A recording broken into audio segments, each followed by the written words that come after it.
are we citizens of an independent India? Who is running, because the Chief Minister also appears completely helpless before the World Bank. We don't need 10 crore rupees. Chief Minister did not need 10 crore rupees, but why was she completely helpless before Delhi Jal Board? We didn't get answers to these questions. But as I said, we have 9,000 pages of information, and we live in a democracy. Who should decide what kind of water delivery structures should Delhi have? Should it be decided by the people of Delhi, or should it be decided by the World Bank? The manner in which the whole project was designed is also an eye-opener. For instance, this is one of those fax messages which show how this whole project was designed. I would just read out 3 lines from this fax message. It says, World Bank is writing a fax message to Delhi Jal Board. It says, line 5 of clause 2.1, replace words this with words this. Clause 3.1.1b, add words this at the end of words this. If this is not dictation, then what is dictation? Each and every word, comma, full stop of this whole project was dictated by the World Bank. Now, we made a formal complaint to the World Bank. We made a formal complaint to the World Bank president in Washington also. And one day I got a phone call from their Washington office saying that they have gone through all our complaints and they did not find any wrongdoing against any individual officer of the World Bank. So we had a long discussion, but I said one of our points is that, does India need a World Bank loan today? Because, you see, we need to understand that why does a country go for a World Bank loan? Primarily for 2 reasons. Number 1, either we have a foreign exchange problem, or number 2, we are a bankrupt country and we need money. Today, whatever economic position we have, I don't think either of these 2 conditions are satisfied. We have a huge foreign exchange reserve, and we have throbbing capital markets where the government, if it goes to the capital market, it can raise any amount of money. And secondly, let's also understand that World Bank is not a developmental bank. It is basically a commercial bank. It has primarily 2 branches. One is IBRD and one is IDA. IDA gives soft loans, but IBRD gives loans on commercial terms. Now, most of the loan that is being borrowed by India lately is on commercial terms. It is being lent by IBRD and not IDA. So IBRD basically borrows money from capital markets of developed countries and it lends to developing countries. So naturally it wants to earn money out of that. So it's basically a commercial bank like any other bank, like Citibank, like any other bank. It's a commercial bank. It wants to earn money. So we need to understand that. And today the effective rate of interest, for instance, in this Delhi Jal Board project, the effective rate of interest to Delhi Jal Board was coming to 12% per annum. 12% is a very high rate of interest. Now, if Delhi government tries to raise this money from capital market, they can easily raise any amount of money at 6 to 7% rate of interest, which is roughly half that rate of interest. So, does India forget everything else? Even pure financial and economic terms, does India need a World Bank loan today? We should treat World Bank like any other bank. We should negotiate with them with any other. So when this woman called me up from Washington office, I said that, does India need a World Bank loan today? Because our interest rates have gone down so substantially, and the rate that you charge is pretty high. So she said, I completely agree with you, but if your government is coming to us and borrowing, then we can't stop it. We'll be very happy to give it to you. So she said, you go and argue with your government. Why are you arguing it with us?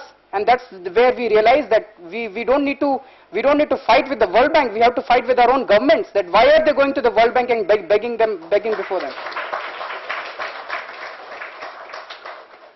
And lastly, I just want to tell you that this entire water sector, I don't think delivering water is a rocket science.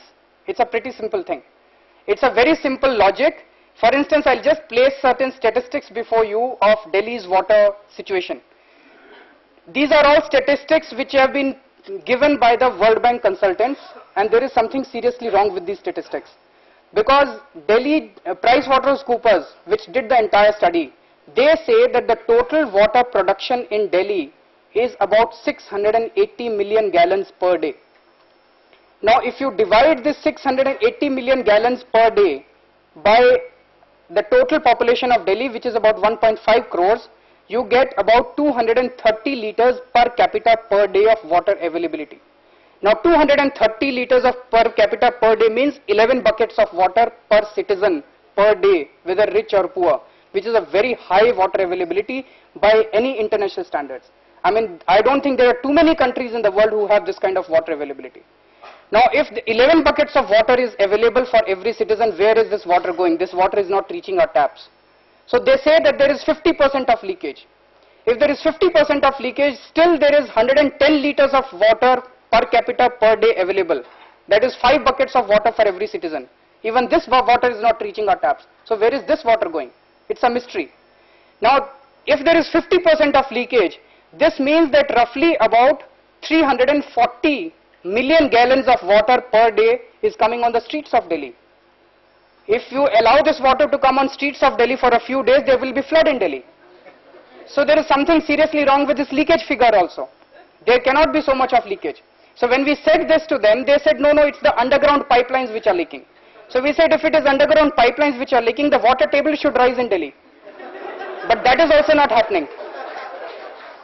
So there is something wrong with these figures.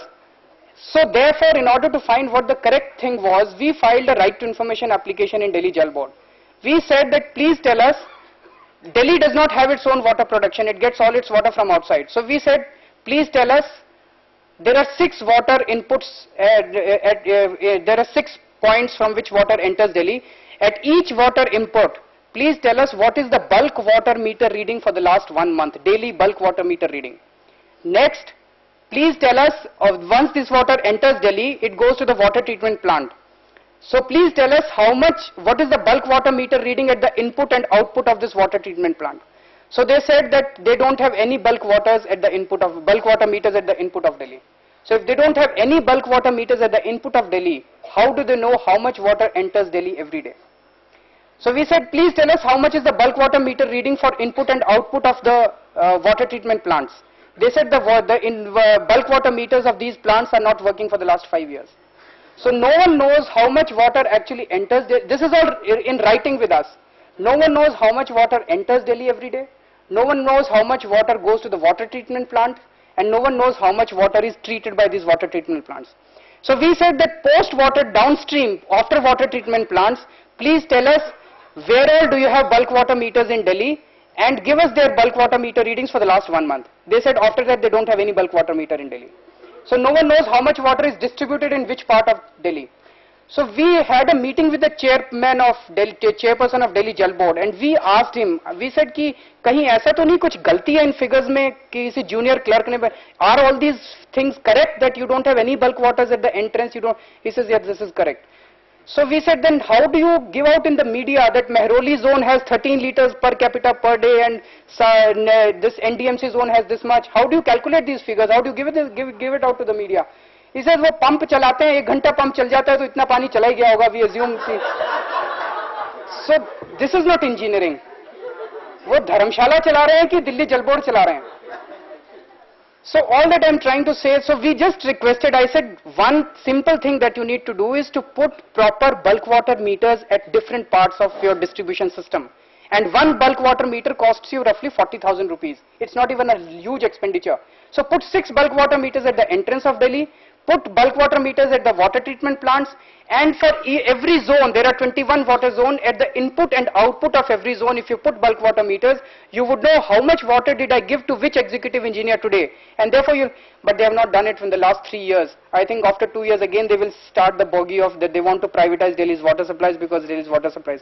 So this is all I wanted to share with you. I'll request, we have Mr. S.P. Gupta, Colonel Shivraj, and if there are other members of RWA who have come, या अगर union के लोग कुछ आए हैं तो वो अगर आके कुछ बात रखना चाहे, I'll invite Mr. Gupta and Colonel Shivraj to say. Thank you.